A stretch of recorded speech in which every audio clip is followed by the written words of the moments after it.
Assalamualaikum warahmatullahi wabarakatuh. Perkenalkan, saya Ika Romadoni Yuta, dosen program studi Sistem Informasi Fakultas Ilmu Komputer Universitas Amikom Purwokerto. Pada kesempatan kali ini saya akan menjelaskan salah satu mata kuliah yang saya ampu, yaitu Analisis dan Desain Sistem Informasi. Mata kuliah Analisis dan Desain Sistem Informasi ini didapat di semester genap dengan bobot 3 SKS. Deskripsi mata kuliah ini secara umum mempelajari sistem informasi baik karakteristik maupun prosedur kerjanya, menganalisis performance sistem meliputi masalah, kelemahan, kebutuhan, serta kelayakan pengembang, dan merancang sistem informasi yang sesuai dengan kebutuhan manajemen. Untuk capaian pembelajaran mata kuliah atau CPMK, yaitu mampu memahami konsep sistem terkomputerisasi sebagai satu kesatuan dan bentuk implementasinya. Kemudian mampu memahami dan menerapkan strategi pengembangan sistem informasi. Mampu memodelkan kebutuhan dengan pemodelan proses data dan objek. Kemudian mampu mentranslasi hasil pemodelan analisis ke perancangan atau meliputi perancangan arsitektur, antarmuka pengguna dan laporan, serta program dan penyimpanan data. Untuk selanjutnya, capaian pembelajaran lulusan atau CPL dibagi menjadi 4 aspek, yaitu sikap, keterampilan umum, keterampilan khusus, dan pengetahuan. Untuk sikap, yang pertama adalah menunjukkan sikap bertanggung jawab atas pekerjaan di bidang keahlian secara mandiri. 2. Bekerja sama dan memiliki kepekaan sosial serta kepedulian terhadap masyarakat dan lingkungan. Untuk keterampilan umum, mampu menunjukkan kinerja mandiri, bermutu, dan terukur. Untuk keterampilan khusus, mampu mengembangkan, mengelola, dan mengintegrasi data dan sistem informasi untuk mendukung aktivitas organisasi. Untuk pengetahuan, mampu melakukan perancangan dan menganalisis sistem informasi secara luas, baik secara mandiri atau dalam kerja tim. Pada setiap pertemuan pertama, saya selalu menyampaikan kontrak perkuliahan yang nantinya akan disepakati bersama dengan mahasiswa sebagai acuan kegiatan yang akan kita laksanakan selama 1 semester, yang meliputi deskripsi mata kuliah, CPMK, CPL, kemudian mekanisme perkuliahan. Untuk mekanisme perkuliahan ada 16 pertemuan, di mana dari 16 pertemuan tersebut sudah termasuk UTS dan UAS. Dan selama masa pandemi ini, perkuliahan masih dilakukan secara daring, yang dibagi menjadi 8 kali meeting dan 6 kali forum. Untuk meeting, biasanya saya menggunakan Google Meet maupun Zoom. Sedangkan untuk forum, saya menggunakan platform kuliah online Amikom atau Google Classroom. Selanjutnya, untuk persentase atau komponen bobot penilaian dibagi menjadi 15% kehadiran, 25% tugas, 30% UTS, dan 30% UAS. Baik, untuk selanjutnya berikut cuplikan pengajaran saya pada mata kuliah Analisis dan Desain Sistem Informasi secara daring menggunakan Google Meet. Assalamualaikum warahmatullahi wabarakatuh. Waalaikumsalam. Waalaikumsalam warahmatullahi wabarakatuh. Ya. Untuk materi hari ini kita akan mempelajari tentang konsep dasar dari sistem informasi. Harapannya gitu ya, goals atau capaian teman-teman mempelajari konsep dasar sistem informasi ini adalah mampu menjelaskan pengertian data dan informasi, kemudian mampu menjelaskan konsep sistem informasi. Dan kita masuk ke pembahasan yang pertama, yaitu tentang definisi atau pengertian data dan informasi. Sebelumnya, ada yang sudah tahu apa itu data? Ada yang belum? Oke. Saya jelaskan definisinya terlebih dahulu, bahwasannya menurut beberapa ahli gitu ya, data adalah hasil observasi langsung terhadap suatu kejadian yang merupakan perlambang yang mewakili objek atau konsep dalam dunia nyata. Hal ini dilengkapi dengan nilai tertentu. Atau data juga didefinisikan sebagai fakta atau apa yang dikatakan sebagai hasil dari suatu observasi terhadap fenomena alam. Data biasanya bisa berupa tulisan, gambar gitu ya, berarti gambar, picture gitu ya, yang dilengkapi dengan nilai-nilai tertentu.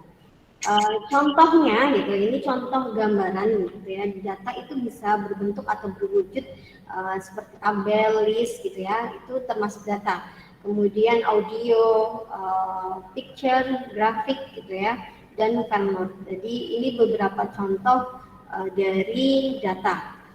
Kalau informasi sendiri, ada yang sudah tahu apa itu informasi? Oke, saya lanjut ya. Informasi ada 3 makna itu dari kata informasi. Pertama, informasi itu sebagai suatu proses. Biasanya merujuk pada kegiatan-kegiatan menjadi terinformasi.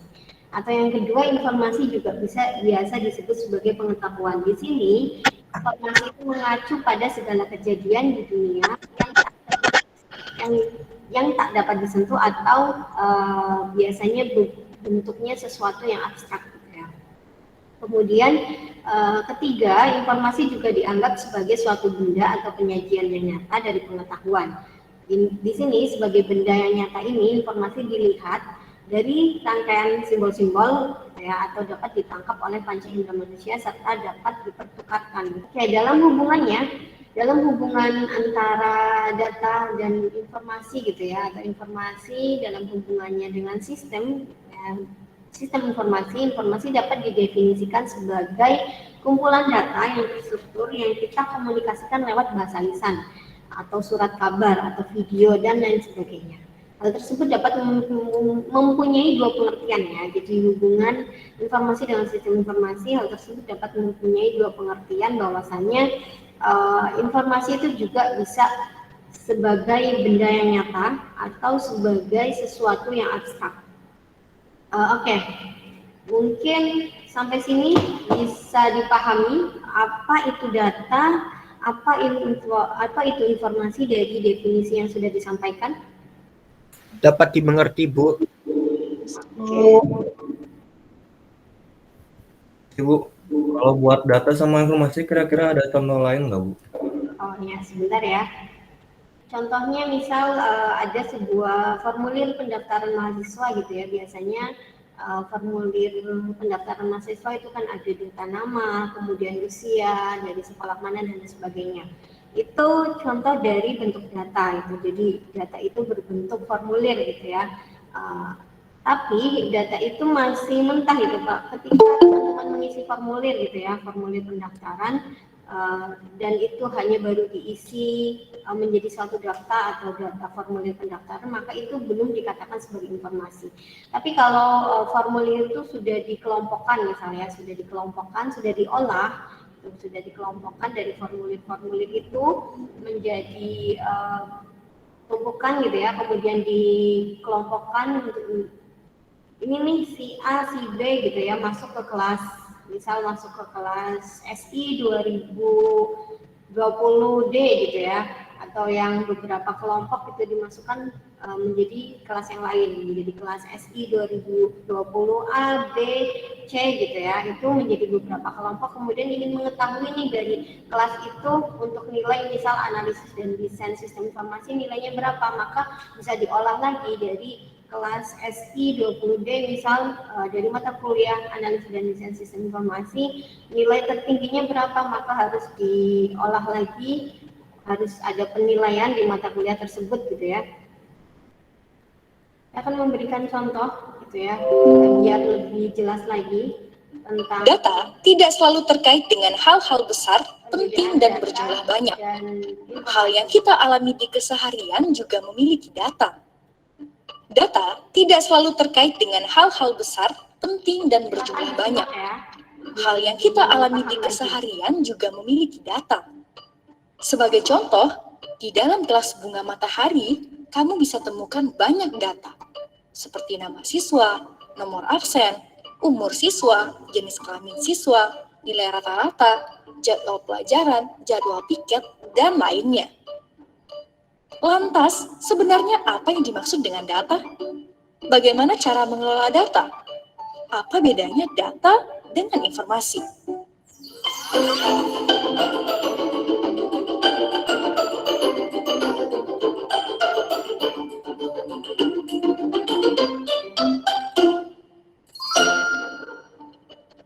Secara pengertian, data merupakan himpunan dari fakta dalam kenyataan yang ada.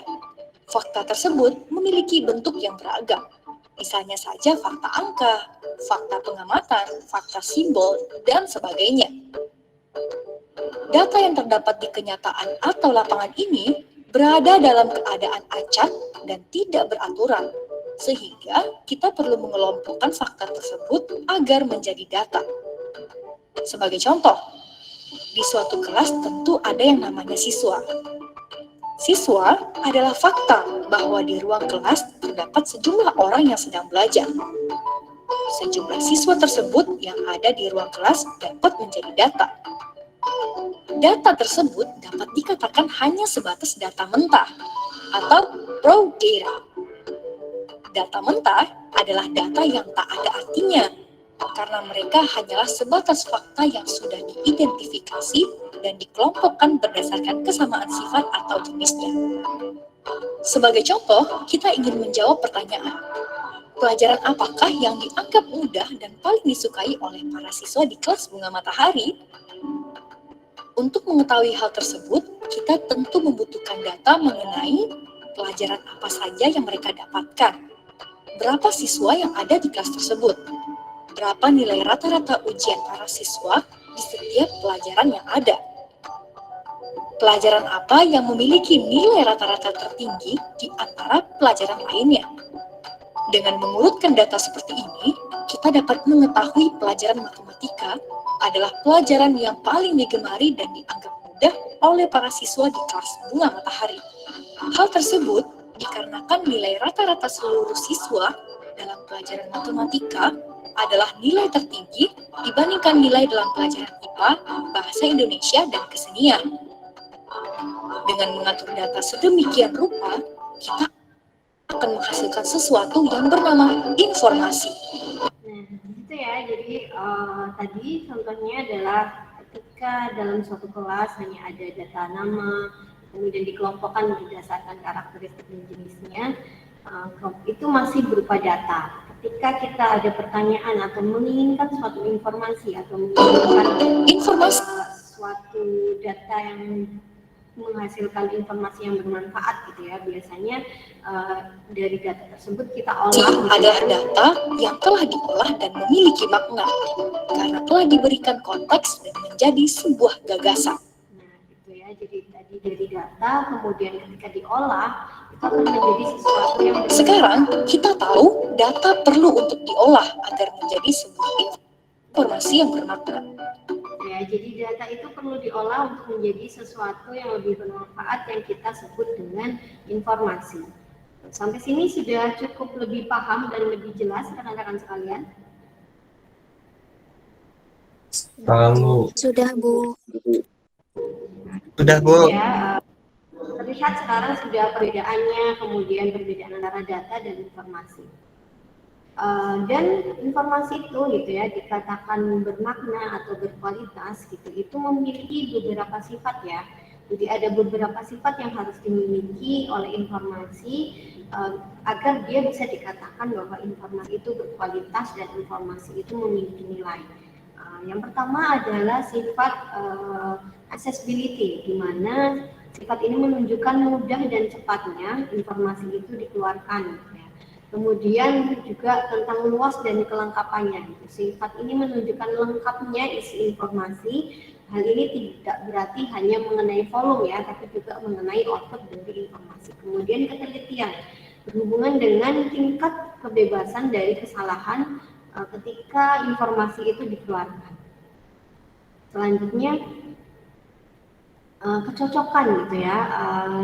Informasi itu sifatnya menunjukkan seberapa jauh output dari informasi itu berhubungan dengan permintaan dari usernya atau pemakainya. Kemudian ketepatan waktunya juga ya, berhubungan dengan waktu yang dilalui yang lebih pendek pada saat memperoleh informasi. Kemudian ada kejelasan di situ sifatnya. Kemudian luas juga atau fleksibel. Sifat ini berhubungan dengan dapat disesuaikan dengan output informasi tersebut. Kemudian dapat dibuktikan. Juga yang terakhir adalah tidak ada prasangka, di mana sifat ini berhubungan dengan tidak adanya keinginan untuk mengubah informasi guna mendapatkan kesimpulan yang telah dipertimbangkan sebelumnya. Dan juga dapat diukur ya, yang terakhir adalah dapat diukur. Jadi sifat ini menunjukkan hakikat informasi ini dihasilkan bisa pada sistem informasi formal. Jadi kalau dapat diukur, sifatnya ini menunjukkan hakikat informasi yang dihasilkan pada sistem informasi yang lebih formal. Kemudian dari sini gitu ya, dari tadi pengertian atau definisi data, informasi, gitu, muncul yang namanya pengetahuan gitu ya. Padahal tadi disebutkan juga informasi itu juga pengetahuan gitu ya. Jadi relasinya apa gitu? Dari gambar ini gitu, kira-kira apa yang bisa teman-teman tangkap dari gambar tentang data, informasi sampai lahirlah atau muncul yang namanya knowledge atau pengetahuan. Apa yang bisa rekan-rekan sekalian atau teman-teman tangkap nih dari gambar ini dulu? Tadi ya, Izin jawab, Bu. ya silahkan. Kalau menurut saya dari yang pertama itu kan data. Data juga harus ada kualitasnya. Kayak tadi dijelasin sama Pak siapa Davis. Terus aktual dan lain sebagainya. Nah dari data yang sudah dikumpulkan itu akan menjadi kumpulan data sehingga jadi informasi. Nah dari informasi itu bisa kita tangkap berbagai macam informasi jadi baru ke pengetahuan atau ke knowledge. Oke. Dengan Mas siapa ini? Kevin. Mas Kevin ya. Oke, terima kasih Mas Kevin ya. Ya, Baik. Kali ada mungkin mau menambahkan? Silahkan, ada yang mungkin mau menambahkan? Belum? Ya, dari gambaran ini gitu ya, dari gambaran ini seperti yang disampaikan Mas Kevin tadi itu ya, data tadi diolah gitu ya menjadi suatu informasi, dari informasi yang berkualitas atau bermanfaat nanti akan menjadi suatu kumpulan-kumpulan informasi ini akan tentunya menjadi suatu knowledge gitu ya, membentuk knowledge. Atau bisa juga dari data informasi yang sudah diolah gitu ya, dan pengolahannya ini kita juga pengolahannya itu kan dari human atau orangnya, dan orang itu pasti memiliki knowledge atau pengetahuan. Jadi ketika mengolah data dan informasi gitu, kita juga butuh yang namanya pengetahuan. Jadi data, informasi yang kita yang kita peroleh gitu ya, kita olah menjadi suatu pengetahuan atau knowledge, dan knowledge itu juga bisa digunakan lagi ketika kita mengolah data dan informasi tersebut. Jadi untuk perbedaan sendiri gitu ya, perbedaan dari konsep data, informasi dan pengetahuan. Di sini data itu tadi ya hasil observasi langsung terhadap suatu kejadian, dia bisa merupakan entitas yang dilengkapi dengan nilai tertentu. Entitas ini bisa merupakan perlambang yang mewakili objek gitu ya atau konsep dalam dunia nyata, dan biasanya bisa disimpan dalam bentuk yang lebih konkret, misal dalam bentuk tertulis tadi atau teks, grafis, elektronik dan lain sebagainya. Sementara itu informasi adalah kumpulan dari data-data tadi yang terstruktur, kemudian memperlihatkan hubungan-hubungan entitas yang ada di atas. Jadi kumpulan-kumpulan dari data yang kemudian diolah menjadi suatu informasi. Dan pengetahuan adalah model tadi, model yang digunakan human atau pengelola atau pengolah dari data dan informasi itu untuk model ini digunakan manusia untuk memahami dunia atau data gitu yang dapat diubah, diproses oleh informasi yang tentunya dapat diterima juga oleh pikiran manusia. Jadi pengetahuan ini adalah model atau pemodelan atau knowledge di mana data diproses diubah menjadi informasi, dan informasi ini dapat diterima oleh pikiran manusia. Jadi transfer knowledge ya, di sini ada transfer knowledge juga atau transfer atau pertukaran informasi. Jadi ini perbedaan konsep antara data, informasi dan pengetahuan. Hubungannya gitu ya, hubungan informasi dan pengetahuan akan lebih menekankan pada pengertian informasi dan pengetahuan sebagai sebuah proses yang bersambung, di mana informasi tidak bisa dianggap tidak berhubungan dengan pengetahuan karena informasi merupakan bagian dari hubungan-hubungan yang disadari oleh manusia. Kedua konsep ini, informasi dan pengetahuan, yang selalu merujuk pada suatu hubungan yang terus-menerus antara informasi yang baru diperoleh dan pengetahuan yang masih statik pada saat informasi tersebut diterima. Jadi hubungan ini akan terus-menerus gitu ya konsepnya, antara informasi dan knowledge. Berarti ketika kita memperoleh informasi baru gitu kan, kita akan menambah pengetahuan baru, dan ketika kita mengolah suatu informasi, mengolah data menjadi suatu informasi itu kan juga membutuhkan pengetahuan, dan pengetahuan itu akan terus-menerus ada hubungannya juga antara informasi. Sampai sini cukup dipahami rekan-rekan sekalian? Bisa di Oke, Masuk, Bu. kita masuk ke sistem informasi dari data, informasi, kemudian dengan proses pengolahan melalui knowledge gitu ya. Makanya terbentuk sebuah sistem gitu ya, di mana pengolahan informasi itu perlu sistem. Muncullah istilah yang namanya sistem informasi. Untuk definisi dari sistem informasi sendiri gitu ya, kita bisa breakdown dari sistem dulu ya. Sistem ialah interaksi dari elemen-elemen yang saling berkaitan dan bekerja sama untuk mencapai tujuan. Jadi suatu sistem itu ada elemen, ada unsur-unsur gitu ya, unsur-unsur yang membentuk suatu sistem, dan elemen-elemen tersebut itu bisa dibagi menjadi dua, elemen sistem konvensional maupun elemen sistem modern. Elemen sistem konvensional itu biasanya hanya terdiri dari data, people, manusia, dan prosedur. Kalau elemen sistem modern untuk sekarang ini kita sudah masuk ke elemen sistem modern, di mana data, manusia, dan prosedur ini sudah didukung dengan adanya hardware dan software. Jadi sistem sudah didukung adanya perangkat lunak dan perangkat keras. Sistem informasi sendiri ialah interaksi antara itu tadi data, manusia, prosedur yang didukung oleh hardware software untuk memberikan suatu penyelesaian berupa informasi yang dapat dipakai untuk mengambil suatu tindakan atau mengambil suatu keputusan. Selanjutnya keputusan ini akan digunakan untuk jangka pendek, menengah, atau panjang. Biasanya digunakan dalam suatu instansi atau organisasi. Jadi inilah definisi atau pengertian dari sistem informasi, di mana itu tadi sistem adalah elemen-elemen yang saling berhubung, dia punya tujuan.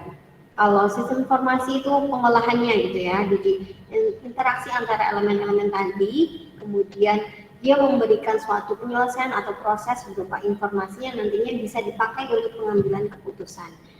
Dan sistem informasi ini biasanya diterapkan di suatu organisasi atau di suatu instansi. Dan dalam aktivitasnya untuk sistem informasi itu, aktivitas utamanya itu adalah ada input, ada proses, sama output. Ini gambaran ilustrasi sistemnya. Ilustrasi sistem. Jadi sistem itu aktivitas utamanya itu pasti ada masukan, ada proses, ada keluaran. Masukan atau input sendiri itu tadi bisa berupa data, kemudian prosesnya itu dari komponen-komponen sistem yang ada, itu ada data, manusia, prosedur, hardware, software, itu masuk dalam prosesnya gitu, atau lingkungan sistem yang terdiri dari beberapa komponen-komponen itu yang menghasilkan suatu output atau keluaran. Keluaran itu biasanya bentuknya itu tadi, informasi. Sampai sini ada pertanyaan?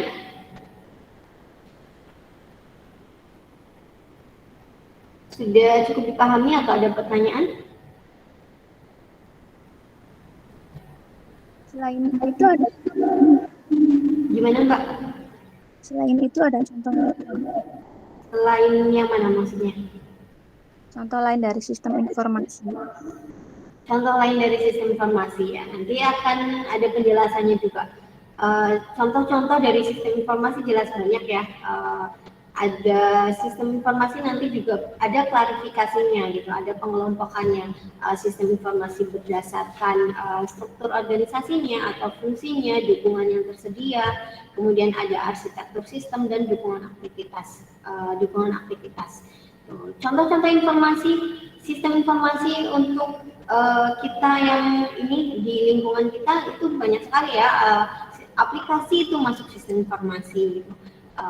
Apalagi yang sering digunakan teman-teman sekalian gitu. Biasanya untuk e-learning gitu ya, untuk pembelajaran itu juga masuk dalam golongan sistem informasi. Jadi untuk contoh-contoh sistem informasinya nanti kita akan jabarkan lagi.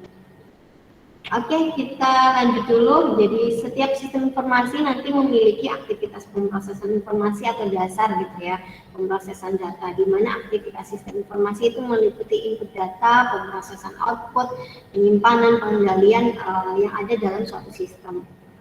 Kalau tadi Mbak siapa meminta sebutkan contoh sistem gitu ya, contoh lain dari sistem. Kalau input kemudian proses, output itu kan aktivitas dalam sistemnya. Dan contoh sistemnya itu tadi ya, ketika ada pemrosesan data gitu ya, itu bisa disebut dengan sistem. Contoh aplikasi yang biasanya digunakan teman-teman keseharian itu juga masuk dalam sistem informasi. input ya, input sumber dayanya yaitu tadi data-data, proses itu ada pemrosesan informasi, itu ada perhitungan, perbandingan, pemilihan, kualifikasi, pengintisaran gitu ya. Di mana di situ untuk mengatur, menganalisis, memanipulasi, mengubah gitu ke dalam informasi yang lebih bermakna. Kalau output jelas produknya ada informasi yang digunakan untuk pemakai akhir, dan biasanya data dan informasi tersebut biasanya ada tempat penyimpanannya. Ini nanti berhubungan dengan database ya. Oke, kemudian karakteristik sistem gitu ya. Karakteristik sistem ada beberapa sistem informasi yang dapat berbeda dalam suatu organisasi. Kemudian SI juga yang bisa khusus gitu ya atau terpisah. Dapat juga dihubungkan dengan elektronik. Kalau sistem informasi sudah dihubungkan secara elektronik itu maka akan disebut dengan sistem terintegrasi. Ya, sistem antar organisasi meliputi aliran informasi dalam dua atau lebih informasi. Kemudian ada juga sistem antar organisasi yang terdiri dari berbeda device atau komputer ya, atau tipe jaringan yang berbeda juga. Ini untuk karakteristik sistemnya. Kalau klasifikasinya gitu, klasifikasi sistem ini yang nanti akan masuk ke contoh-contoh sistem itu sendiri gitu ya. Klasifikasi sistem ada struktur organisasi berdasarkan fungsi, dukungan yang tersedia, dan arsitektur sistemnya serta dukungan aktivitasnya. Oke, teman-teman, sampai di sini cukup dipahami materi kita hari ini. Oke, untuk sebagai evaluasi pembelajaran kita hari ini nanti akan ada mini quiz gitu ya. Mini quiz ini akan melihat gitu ya sejauh mana teman-teman mampu mendefinisikan data dan informasi, kemudian tadi bagaimana informasi itu bisa dikatakan berkualitas, kemudian menjabarkan definisi sistem, kemudian apa saja karakteristik sistem dan apa saja klasifikasi sistem. Di sini harapannya dari indikator-indikator yang bisa nanti teman-teman jawab gitu ya di mini quiz ini nanti tentunya akan menghasilkan indikator bahwasanya teman-teman itu bisa mencapai harapan atau goals dari mata kuliah hari ini.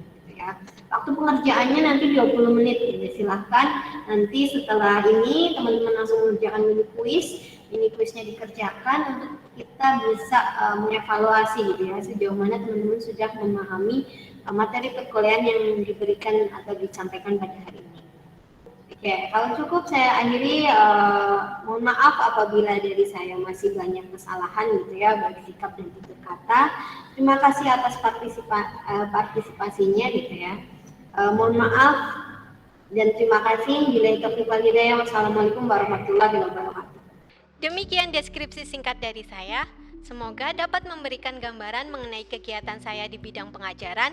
Terima kasih atas perhatiannya. Saya undur diri. Wassalamualaikum warahmatullahi wabarakatuh.